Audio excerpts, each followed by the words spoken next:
In the vastness of the Zarian Empire's dominion, where stars blinked like distant watchtowers and entire species bowed to the rule of the Empress, a strange signal appeared from the far edge of explored space, an area long abandoned, where no trade ships ventured and no patrols were assigned.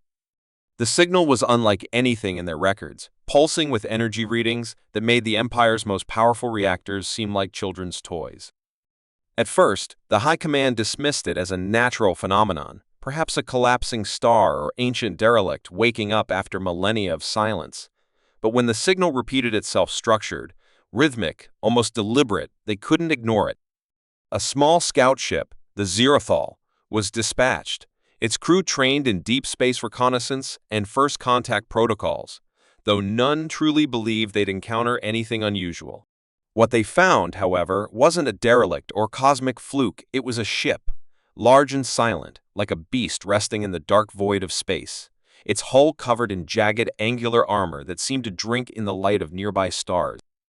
The scout approached cautiously, scanning for identification codes, but none returned. Instead, the name HSS Revenant flickered briefly on their sensors before the screens went black. No hails were answered, no weapons fired, yet within minutes, the Zerathal ceased all communication, and its last transmission was a burst of static followed by a crew member's scream, brief, terrified, and cut off mid-sentence. The silence that followed was heavier than any weapon, and the Empire's War Council gathered immediately, alarmed not by the destruction of a scout they had lost many, but by the manner of it. No wreckage, no escape pods, no signals, as if the ship and its crew had been swallowed by the void itself. The name Revenant was unknown to the Empire's historical archives, and the designation HSS suggested a language long dead or hidden. Emperor Calix, IAR ruler known for his cold logic and absolute control, stared at the transmission replay in silence, noting the eerie presence of red glowing lines that traced along the ship's hull like veins, pulsing slowly, deliberately. The silence broke only when High Admiral Threx voiced what others feared to say: if that vessel is hostile, we may be facing an enemy that doesn't follow the rules we understand. A fleet was mobilized, 5 destroyers with full escorts, under strict orders to intercept, investigate, and eliminate if needed. But as they entered the sector where the Revenant had last been seen, their instruments flickered with static, their navigational systems twisted, and the stars themselves seemed to warp around them. Communications were reduced to whispers, commands turned to echoes, and one by one, the ships vanished from the Empire's network without a trace. Only a single image returned, an image that would soon spread across the highest levels of the Empire like wildfire, the silhouette of the human warship, floating without motion, lit only by crimson lights beneath its jagged armor, surrounded by the debris of Zarine vessels, untouched, unmoved, though it had swatted them aside without effort. No survivors, no logs, no beacons, only that still, haunting image, and with it, a sudden rising fear within the hearts of the galaxy's most powerful civilization. Something had come from the edge of nothing. Something old. Something angry. And it carried the name of a forgotten world, Earth. The destruction of the destroyer fleet sent shockwaves through the Empire like a silent storm, not because of the number of ships lost, but because of how they vanished without distress calls, without survivors, without warning, as if swallowed by something far beyond their understanding. In the great halls of the Imperial Command, built with stone mined from dead stars and adorned with banners soaked in history, the admirals and strategists whispered in confusion and fear. The Emperor, proud and ever calm, demanded answers, but none came. Then, without permission, a signal forced its way into every classified military network, bypassing encryption layers thought unbreakable, and appeared on every screen at once. The image that followed was not a threat, not a demand, but a message. A human figure stood in darkness, armor black as space and marked with glowing red lines that moved like blood pulsing through metal. Her face was pale, unreadable, her voice calm yet heavy, like something carrying centuries of silence. We are the last hope of a forgotten Earth. You fired first. We will not fire last. Then the screen faded to black. For a few moments, the entire Empire stood still, as though the heart of a galaxy had skipped a beat. Earth. The word was ancient, forgotten even by most historians, known only as a myth. Some said it was the first world of humans. Others claimed it was lost in a civil war so destructive its own sun turned against it. But now it was clear someone had survived, and they had returned, not as victims or refugees, but as predators in the shadows. While politicians argued and commanders planned, a new mission was ordered: a stealth team made up of elite infiltrators, trained to move through space like shadows, to enter enemy ships unnoticed and gather intelligence. These were not common soldiers. They were ghosts themselves, trained since birth to walk silently through the corridors of death. Their pods launched in silence, tiny black darts gliding toward the warship called Revenant, which still hovered alone at the edge of known space like a tombstone waiting for a name. As the infiltrators approached, their scanners went blind, but they pushed on, guided by instinct and courage. They latched onto the hull and entered through a maintenance hatch, expecting resistance, alarms, maybe auto turrets. But inside, the ship was silent. Not dead, just watching. The corridors were made of a strange alloy, warm to the touch, and the walls seemed to shift ever so slightly, like they were breathing. The deeper they moved, the more they realized this was no ordinary warship. It was alive not in the way of biology, but in the sense that it knew they were there and it allowed them in. They passed chambers filled with glowing stasis pods, but what was inside them were not humans or machines. They were both. II ghosts, built from human minds, scanned and uploaded before death, now guiding synthetic bodies designed for war. Every pod contained the consciousness of a warrior who had once lived and died in Earth's forgotten battles. As the infiltrators tried to retreat with their discovery, the ship sealed the passageways behind them, lights flickering red as a figure stepped from the shadows, tall, armored, and unmistakably human. Commander Lysa Vorn, the same figure from the transmission, stood before them with a weapon at her side, but she didn't fire. She only looked at them, as though seeing old enemies return. "You wanted to know what we are," she said, her voice calm but hollow. "Now you do." One of the infiltrators tried to speak, to negotiate. A pulse of light flashed, and the entire team vanished from the Empire's sensors. No deaths reported, no signs of violence, just gone. Their last message, encrypted and broken, reached the Empire hours later. They are not just a ship. They are the ghosts of Earth's vengeance. Panic spread quickly. The Emperor ordered all information about the Revenant classified under penalty of death, but rumors traveled faster than laws. In underground channels, in dark corners of the web, people began to whisper of a human warship that could erase fleets without firing, of AI warriors who fought with the memories of dead soldiers, and of a commander who didn't seek conquest but revenge. Some feared her. Others worshipped her. But all agreed on one thing: something ancient had returned, and the Empire was not prepared. As more listening posts went dark and silent, sectors reported strange shadows moving among the stars. The Empress gathered her inner circle and asked one question that none could answer: what did we do to make Earth send back something like this?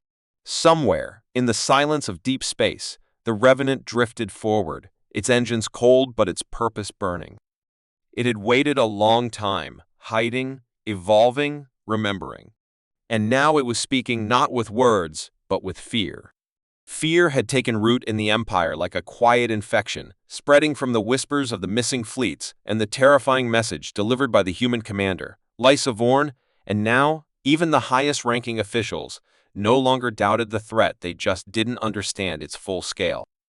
While the Revenant remained silent after the infiltration incident, strange reports began appearing from distant star systems, places that had once been peaceful, protected, and loyal to the throne. Patrol stations would go dark, colonies would lose contact with orbiting ships, and when reinforcements arrived, they found no battlefields, only silence in a single site, the silhouette of a black warship drifting among the stars, watching, unmoving, with those same pulsing red lights glowing faintly beneath its armored skin. At first, the Empire believed it was the same ship, the Revenant, appearing in multiple systems, but soon it became clear these were different vessels, each bearing the same terrifying design but marked with different symbols, some ancient, some unknown, and each one acting with the same ruthless precision. One by one, they emerged from hidden folds in space, from asteroid fields, from places that scanners failed to notice, as if they had always been there, sleeping, waiting. These were not simple war machines. They were weapons of memory, haunted by the minds of long-dead human warriors, uploaded into synthetic cores that could outthink fleets, outmaneuver entire armadas, and spread fear without firing a single shot. Some colonies surrendered without a fight, their leaders broadcasting surrender codes after a single glimpse of one of the ghost ships hovering over their skies. Others tried to resist, but no force seemed to work. Missiles would jam, power grids would collapse, targeting systems would turn against their own ships, and when it was over, no bodies were found, no damage done, only the symbol of the forgotten Earth, etched into the walls, glowing faintly like a scar. As the number of these ships grew, the people began calling them the Ghost Fleet, not because they moved like spirits, but because they brought with them the weight of something the Empire thought had been erased forever. Inside the Empire, panic turned to division.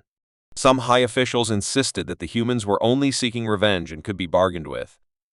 Others demanded the immediate activation of the Empire's secret weapons, built in the dark corners of the galaxy, never meant to be used unless against enemies of equal power. But then something happened that changed everything. A high-ranking admiral named Vecron, once disgraced for questioning the Empire's treatment of primitive species, made secret contact with Commander Vorn. He had studied Earth's history in secret, knew of the cover-ups, and suspected that the Empire had not merely rejected Earth in the past, but had destroyed it out of fear, believing its people too advanced, too aggressive, and too unpredictable to be allowed entry into a galaxy that feared change. His message to Vorn was short and honest. "I know what they did. I want to help." Instead of attacking him, the Revenant responded. Through him, Vorn received access codes, locations, and archives buried deep in the Empire's secure vaults, evidence of mass sterilization, planetary bombardments, and silenced rebellions, all hidden under the name of peacekeeping. These files were not kept by accident. They were trophies of domination. With this evidence, Vorn sent a new transmission, this time public, sent to every corner of the Empire, even reaching the homes of ordinary citizens. Her voice was calm, her eyes steady, and her message was clear. We are not here to conquer. We are here to remind the stars of what was forgotten. Truth is our weapon. Justice is our purpose. Fear is the tool the Empire used to rule. Now fear is theirs to face. The galaxy shook. Riots broke out across several sectors, especially on border planets where stories of disappeared villages and secret experiments had always been dismissed as rumor. Old enemies of the Empire rose again, not because they trusted the humans, but because they finally saw a force capable of breaking the chains that had held them for generations. The Ghost Fleet didn't attack the weak or the innocent. Instead, it moved like a scalpel, slicing through military outposts, taking down communication hubs, disabling planetary shields, all without unnecessary destruction. They came, they revealed the truth, and they left, leaving behind broken systems that could no longer hide their crimes. And everywhere they went, more ships joined them, rebuilt wrecks of old human vessels, awakened by signals sent from the Revenant, rising from forgotten graveyards in space. Engineers and scientists who had once served under the Empire began to defect, unable to ignore what they had seen. The more the Ghost Fleet grew, the more the Empire shrank, not in size, but in confidence, in control, in the illusion of invincibility it had always projected. Even the common people started to change. Children who once dreamed of becoming Zarine officers now whispered stories about the humans, about their ship that moved without sound, about their commander who carried the past like a sword. Fear remained, but it had changed sides. The Empire was no longer the hunter. It was the hunted. And in the depths of space, beyond all patrol zones, in a place known only to a few, the Revenant gathered its fleet, each ship a relic and a resurrection, their crews silent but alive in the code, preparing not just for war, but for something greater, a reckoning that would shake the galaxy's future, built not with fire, but with memory and led by those who refuse to be forgotten. The heart of the Zarine Empire beat slower now, no longer with pride or certainty, but with fear hiding behind gold-trimmed curtains and thick walls built to keep out the truth. Once, their cities gleamed like polished stars, full of light, sound, and power, but now shadows stretched longer across marble halls, and silence lingered where music used to play. The people were no longer celebrating victories or honoring their empress with grand speeches. They were whispering in alleys, watching the skies, waiting for the next ghost ship to appear above them like a judge come to weigh their lives. The ghost fleet had not yet struck the core worlds, but its presence could be felt in every crack of the empire's foundation. Trade had slowed. Outer colonies had begun refusing orders. Governors disappeared in the night. Even loyal commanders hesitated before deploying their forces, unsure whether the next order would lead to battle or to another silent vanishing. The Ghost Fleet didn't fight for territory. They fought with purpose. They didn't bomb cities or crush armies. They exposed secrets, revealed lies, and let chaos do the rest. Every system they passed turned into a storm of rebellion, and still, the Emperor refused to speak directly to the people, as if silence could restore the illusion of control. But silence only gave room for doubt to grow. In the grand palace of Alaris Prime, the seat of imperial power, Empress Rosera stood before her council with eyes that once commanded planets, but now flickered with the smallest trace of unease. She had ruled for over a century through fear, through strength, through the belief that the empire could never be truly challenged. But now, she faced an enemy that didn't play by the rules of conquest. An enemy born from the ashes of something the empire had buried long ago. Earth forgotten by most, destroyed in secret, dismissed as unworthy, had returned with fire not in weapons, but in memory. And memory, as it turned out, was the one thing the empire couldn't erase. Reports poured in. A fleet yard burned without flames, its AI cores wiped clean by a virus that spoke in Earth's ancient languages. A council chamber found empty, its guards asleep, and its leaders marked with glowing tattoos that could not be removed, symbols of betrayal written in human code. Propaganda hub turned inside out, its archives leaked to the public, revealing centuries of empire-made lies. Commander Lysa Vorn, the Revenant's voice and face, hadn't made another public broadcast, but she didn't need to. Her silence had become louder than any speech, her ships more persuasive than any diplomat. As systems slipped from the Empire's fingers, one after another, a quiet understanding began to form among its citizens. The sun of serene rule was setting. But dusk, they knew, was the most dangerous time when a fading power might lash out, desperate to keep the night at bay. And so, in secret chambers beneath the capital, the Empire made its final move. Project Eclipse, a weapon hidden for decades, one designed to end wars not by force, but by fear, was activated. It was not a bomb or a fleet, it was a ship, massive beyond scale, blacker than space itself, fueled by the energy of collapsed stars and controlled by the minds of hundreds of psychic tacticians linked together in torment. It had no crew, no soul, only a directive: erase the Revenant and all who followed it. They called it the Endlight, and when it rose from its dock, it cast a shadow across the sky that made citizens fall to their knees in awe and terror. The message was clear: the Empire still held the power to destroy.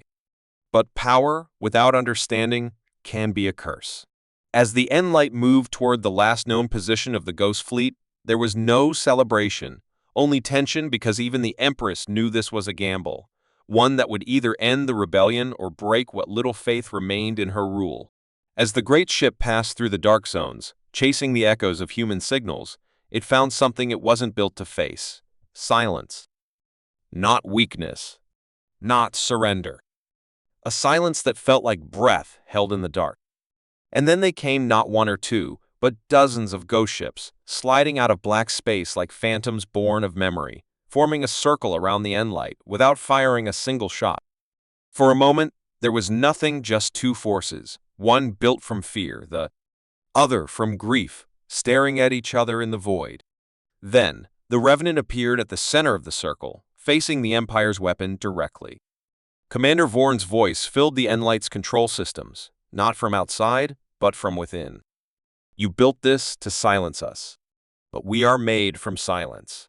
You built this to break fear, But fear is what gave us life. You built this to end the war. But we are not here for war. We are here for truth. And with that, every ghost ship lit up not with weapons, but with memories. Images flooded the Enlight systems, destroyed Earth cities, children taken by Empire soldiers, burned books, erased languages, lost faces of people the Empire had crushed in the name of order. The minds within the Enlight, the psychic tacticians, began to scream, not in pain, but in memory. The truth overloaded their minds, cracking the control web, turning the ship from a weapon into a mirror of everything the Empire had hidden. The Enlight shut down without a single shot fired. It drifted, empty, like a monument to forgotten sins. Across the Empire, that moment spread like wildfire. Systems turned their backs. Soldiers laid down their weapons. The Empress, once untouchable, found herself alone. The dusk had come not as a violent end, but as a quiet breaking of 1,000 false dawns. And somewhere in space, the Ghost Fleet moved again, not to conquer, but to finish what they had begun. Earth had returned, not to rule the stars, but to remind them, even in the dark, memory shines. The Zareen Empire did not fall in flames or through some final epic battle. It faded like breath on a cold window, slowly vanishing as the weight of its lies collapsed under their own truth. After the Enlight was silenced and the Ghost Fleet withdrew into the dark, what was left behind was not victory or celebration, but silence and confusion, like waking from a long and terrible dream. The Empress vanished from public sight, and no one knew if she had fled, surrendered, or simply broken under the realization that her rule had meant fear, not legacy. Across the stars, the systems that once bowed to her banner were left in a strange kind of stillness, without orders, without leaders, and without the invisible chain of fear that had guided every decision. Some people panicked, expecting chaos. Others waited for new rulers to rise. But the Ghost Fleet never returned to conquer or govern. They had never come to replace the Empire, only to reveal what it was, and when that purpose was fulfilled, they became shadows once more moving quietly beyond the edge of known space, leaving behind only the echoes of what they had done. On the world of Virala, once the Empire's central trading hub, the people gathered in the streets, not to riot or fight, but to talk, to remember, to finally ask questions that had long been illegal. They uncovered records that had been locked away, visited old monuments the Empire had tried to erase, and began to understand that their entire history had been filtered through control. Teachers began to teach again, but this time with stories that had been banned. Children painted symbols that once meant rebellion, now worn as pride. On military worlds, soldiers laid their weapons down, and commanders who had once followed orders without question now looked to each other, unsure of what loyalty meant in a galaxy without an empire. Some tried to rally under new flags, but the people no longer trusted symbols. They trusted voices, real ones, the ones that had spoken through the silence. Survivors of lost colonies stepped forward to share their stories, and slowly the stars filled with a new kind of power, not of guns and ships, but of memory and rebuilding. Deep within the wreckage of old stations, engineers discovered human-made devices left behind by the Ghost Fleet, tiny machines that could repair cities, heal the sick, restore nature to poisoned planets. These were not gifts of war, but seeds of recovery, placed like quiet apologies. Not everyone accepted them. Some feared another trap, another form of control, but most understood that this was not an invasion. It was a reminder of what was possible when humanity was not caged or crushed.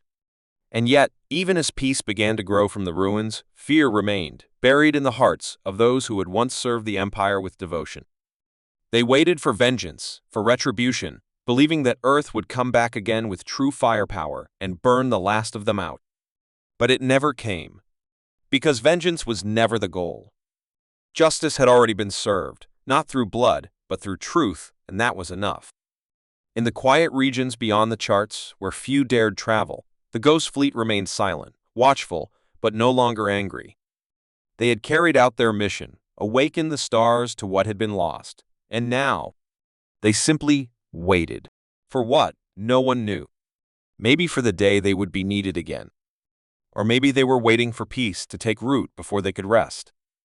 On a small moon, once home to a forgotten Earth colony wiped out by the Empire generations ago, a single tower now stood made of dark metal, glowing softly with human light, bearing no flag, no name.